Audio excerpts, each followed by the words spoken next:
months was a miracle. Fauci said it would take 3 to 5 years. He thought it was something that just wouldn't be that effective because it would take so long to get. I pushed the FDA like they have never been pushed before. Everybody go get your shot. It works incredibly well, 95%, maybe even more than that. It works incredibly well. It's a great vaccine. It's a safe vaccine, and it's something that works. I recommend you take it. I recommend take the vaccines. I did it. It's good. Take the vaccines. The vaccines do work, and they are effective. The vaccine is one of the greatest achievements of mankind. We would have had in 1917, remember the Spanish flu, killed perhaps 100 million people. Actually, it ended the First World War because the soldiers a lot of people don't know that. The soldiers got so sick. It was a terrible thing. There were no vaccines. There was no anything. I came up with a vaccine, with 3 vaccines. All are very, very good. Came up with 3 of them in less than 9 months. It was supposed to take 5 to 12 years. And yet more people have died under COVID this year, by the way, under Joe Biden. Right. Than under you, and more people took the vaccine this year, so people are questioning how. Well, no, the vaccine worked, but some people aren't taking it. The ones that get very sick and go to the hospital are the ones that don't take the vaccine. But it's still their choice, and if you take the vaccine, you're protected. Look, the results of the vaccine are very good, and if you do get it, it's a very minor form. People aren't dying when they take the vaccine. As far as the vaccine, I'm very proud of it. I pushed the FDA like they've never been pushed. They don't like me too much. I'm not so sure I like them. Very bureaucratic. But I got them to approve a great vaccine, 3 of them, in a period of less than 9 months. I was told by Fauci and everybody else it would take 3 to 5 years, and probably 5, and it probably won't even happen. And I got it done in less than 9 months. So I consider it a great achievement. Today I want to update you on the next stage of this momentous medical initiative. It's called Operation Warp Speed. That means big and it means fast. A massive scientific, industrial, and logistical endeavor unlike anything our country has seen since the Manhattan Project. You really could say that nobody's seen anything like we're doing, whether it's ventilators or testing. Nobody's seen anything like we're doing now within our country since the Second World War. Incredible. Its objective is to finish developing and then to manufacture and distribute a proven coronavirus vaccine as fast as possible. Again, we'd love to see if we could do it prior to the end of the year. I think we're going to have some very good results coming out very quickly. Both the president and I are vaxxed, and did you get the booster? Yes. I got it too. Okay, so... Don't. That's all. There's a very tiny group of it.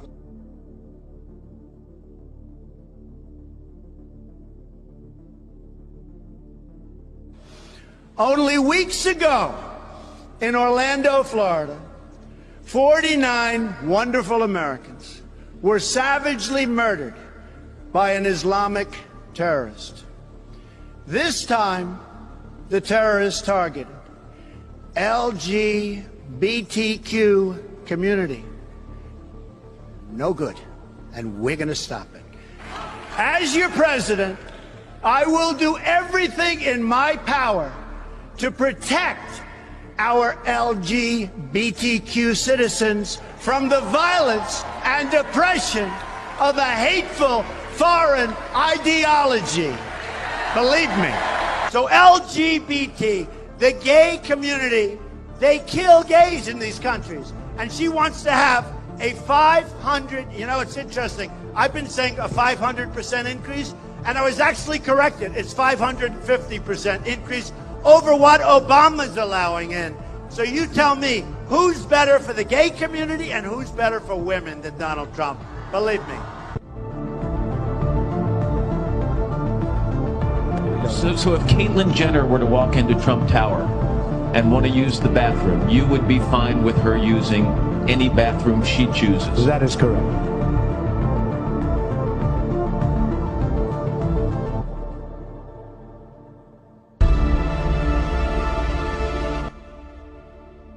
A lot of new records are being broken in women's sports. Hate to say that, ladies, but got a lot of new records. They're being shattered. You know, for years, the weightlifting, every ounce is like a big deal for many years. All of a sudden, somebody comes along and beats it by 100 pounds. Boom, boom. Now,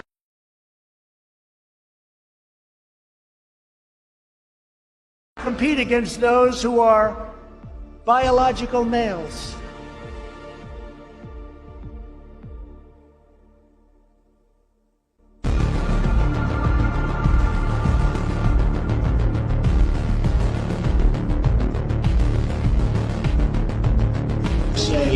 Thank you all very much. It's a tremendous honor. We love Israel. We will fight for Israel 100%, 1,000%. It will be there forever. Thank you. Thank you very much. Thank you.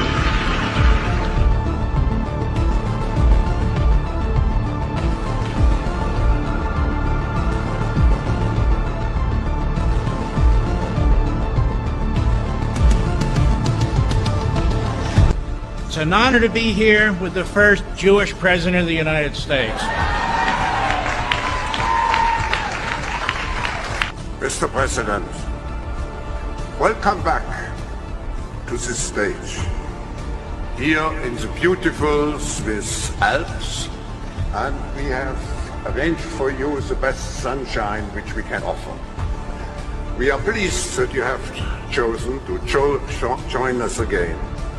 This time for the opening session of the 50th annual meeting of the World Economic Forum in Davos. Please, ladies and gentlemen, welcome Donald J. Trump, the 45th President of the United States.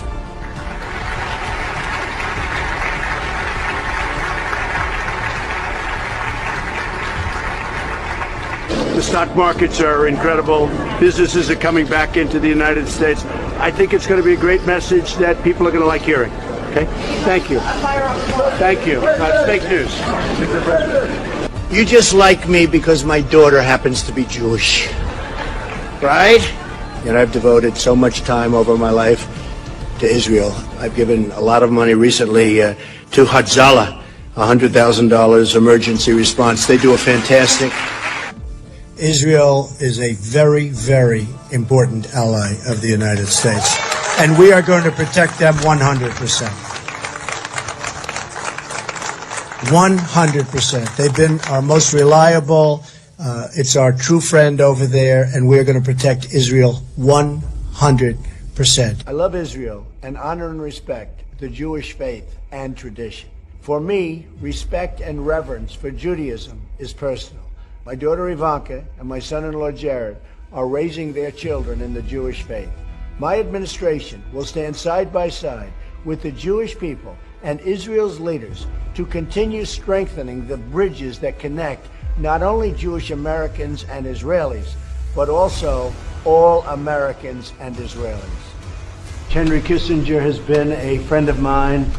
I've liked him, I've respected him, but we've been friends for a long time, long before my emergence in the world of politics, which has not been too long.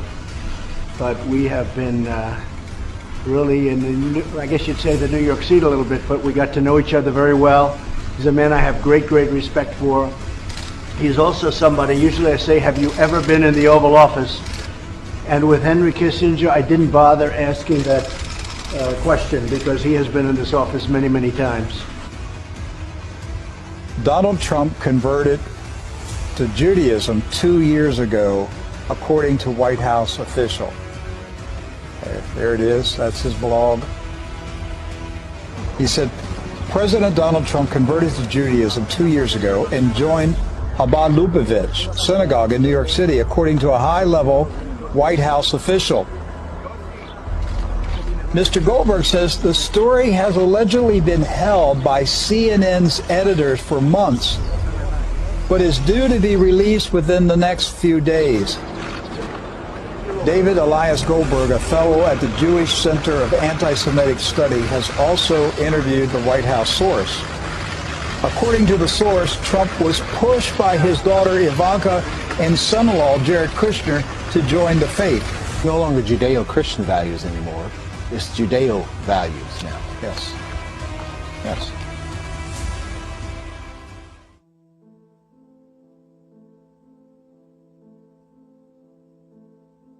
This is the Church of Satan. Wow. Churchofsatan.com.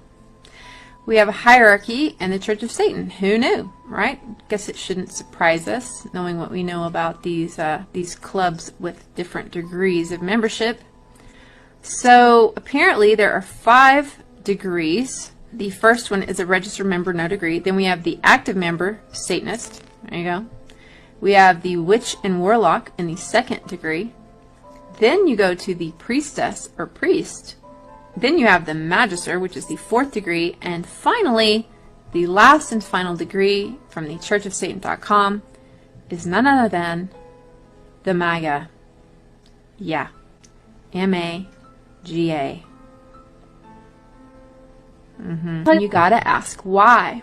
Why would that upset you? I would be grateful that the enemy is required to tell us what he is doing.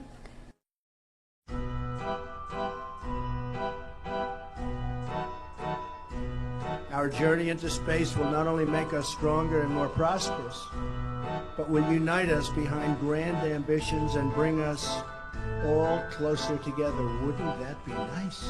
Can you believe that space is going to do that? I thought politics would do that. Well, we'll have to rely on space instead. Very importantly, I'm hereby directing the Department of Defense and Pentagon to immediately begin the process necessary to establish a Space Force as the 6th branch of the armed forces. That's a big statement. Confirmed. Space Force doesn't do anything. How much nothing we did. We just stayed to the morning, and then the rest of the day we're just existing.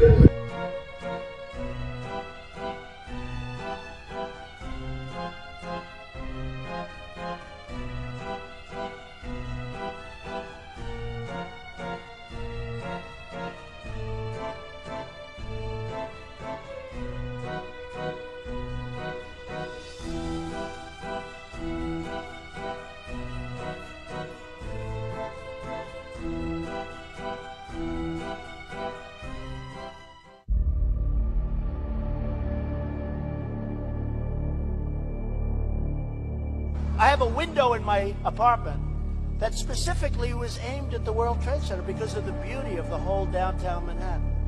And I watched as people jumped, and I watched the second plane come in. This deal. I happen to think that they had not only a plane, but they had bombs that exploded almost simultaneously, because I just can't imagine anything being able to go through that wall. Most buildings are built with the steel is on the inside around the elevator shaft. This one was built from the outside, which is the strongest structure you can have. Not only a plane, but they had bombs that exploded almost simultaneously. We love Israel. We will fight for Israel 100%, 1,000%. It will be there forever. Thank you. And here it is, the Balfour Declaration. What do you feel when you see it here? I've genuinely felt it's one of the most extraordinary moments in the history of the Jewish people. If you think it took 3,000 years to get to this. How close was he to going personally bankrupt? Very. We made the decision that he would be worth more alive to us than dead. Dead meaning in bankruptcy.